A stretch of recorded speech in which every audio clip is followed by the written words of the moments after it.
I need you to help me, to help us find answers when it comes to hygiene and sanitation for women who have symptomatic fibroids.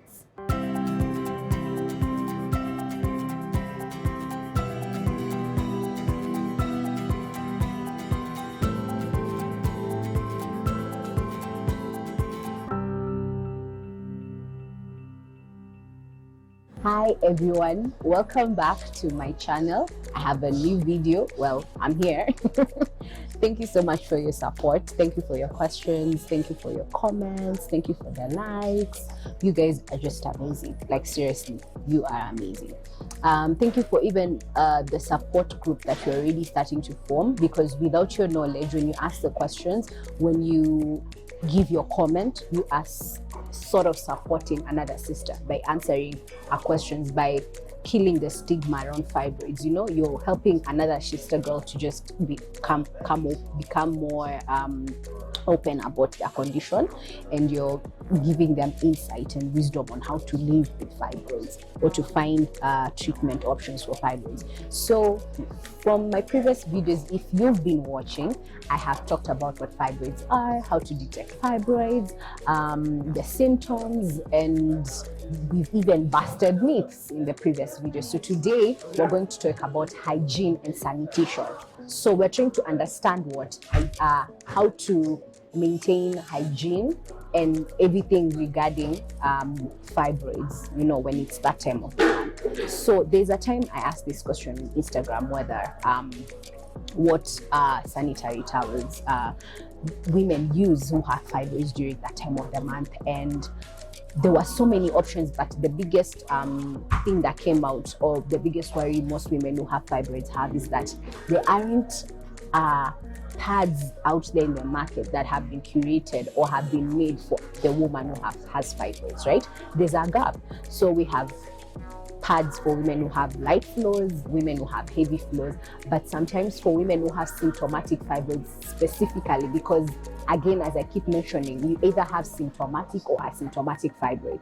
As for a symptomatic person, you don't have any symptoms. So that means you probably have just a normal period, no much cramping during your time of the month.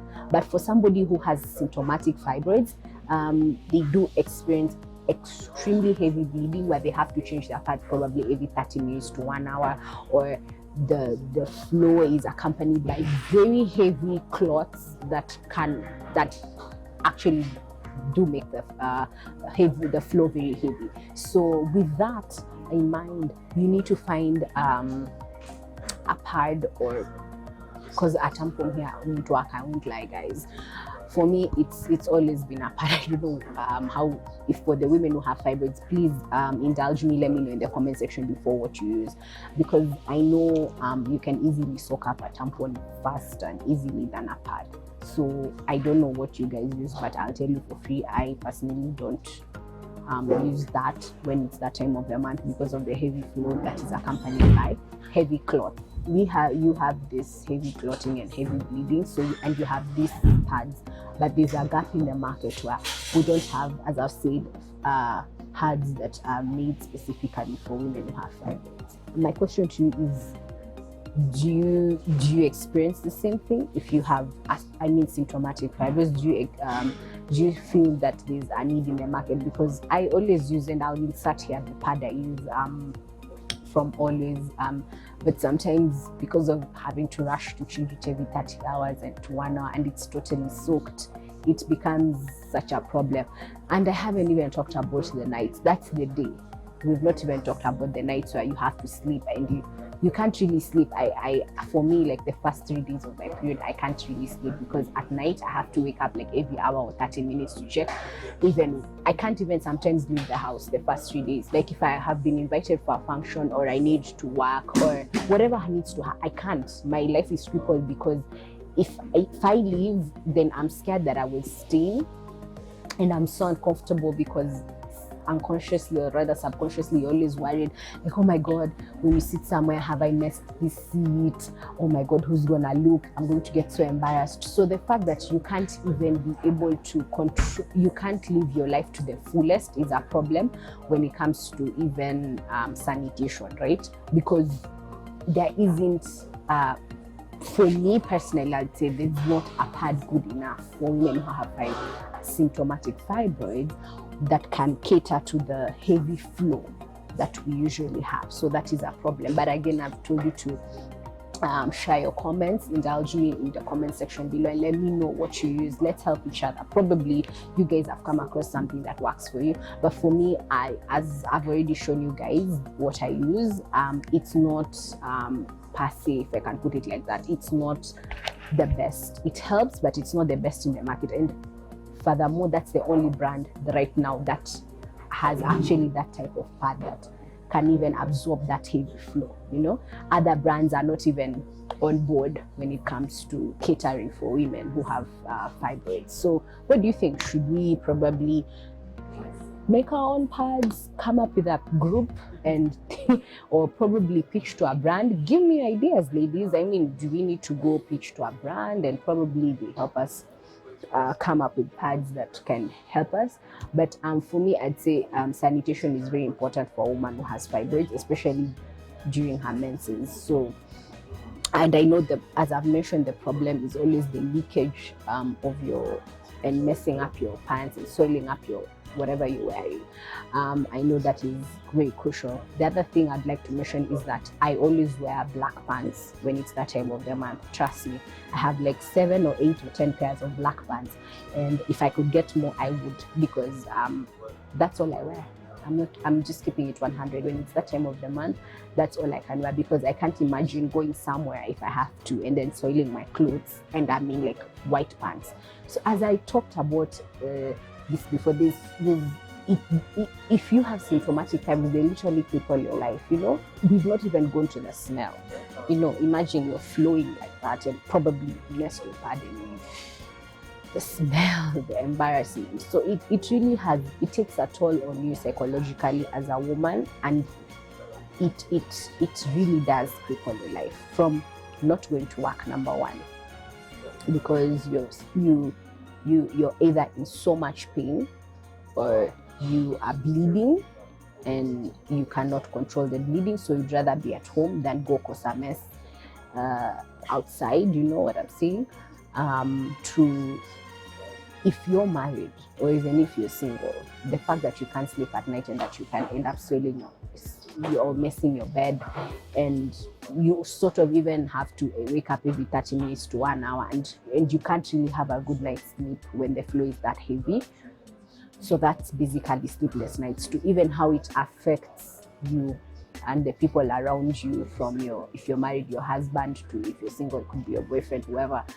The fact that you can't even go to sleep at night in peace. And for example, as married people, we do share a bed with our spouses, right? So in my next video, actually, I'll be talking about sex, marriage, and fibroids. And I'll have a special guest to talk about that, and how fibroids do affect marriage and sexuality as a whole, and the relationships around us, and even later on the stigma around it. So for me, this video was more to start a conversation around what you do to just find a good rhythm when it comes to sanitation for you as a person when you have fibroids, when it's that time of the month and your fibroids are symptomatic, right? So yeah, guys, indulge me below. I will be answering your questions very soon. And let's start this conversation on Facebook, on Twitter, and Instagram. Call your mother, call your sister, whoever has fibroids, whoever needs to listen to this, and let them share their opinions, because this is a conversation I'd like to start and get actually solutions for. It's not just a conversation that will hang in the air. I hope to get solutions for. So, and I need your help. Would you help me? Please do. Once again, I am at Mags and Brews, my second home, as I always say. I'm at the bar area. If you want to come for a chilled out evening with your better half or your friends or whoever, then this is the place to be. It's very cozy and nice and fun. You know what I'm saying? So they are on Marsabit Plaza. Feel free to come here and have a good time.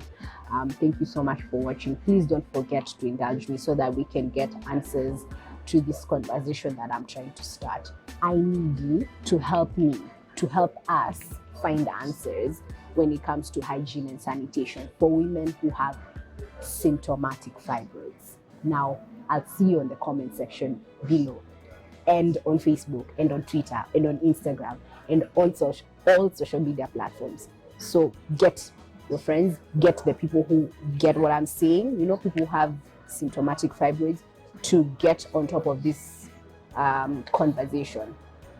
And let's help each other to get to a point where we find help and answers for each other, right?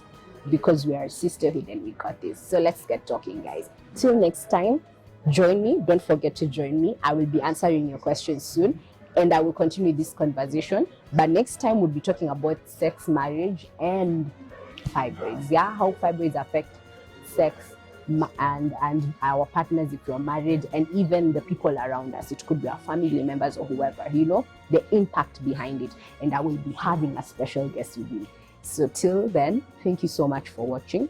Have a good day or evening or whatever time of the day it is, and you do take care of yourself. Much love. Bye bye.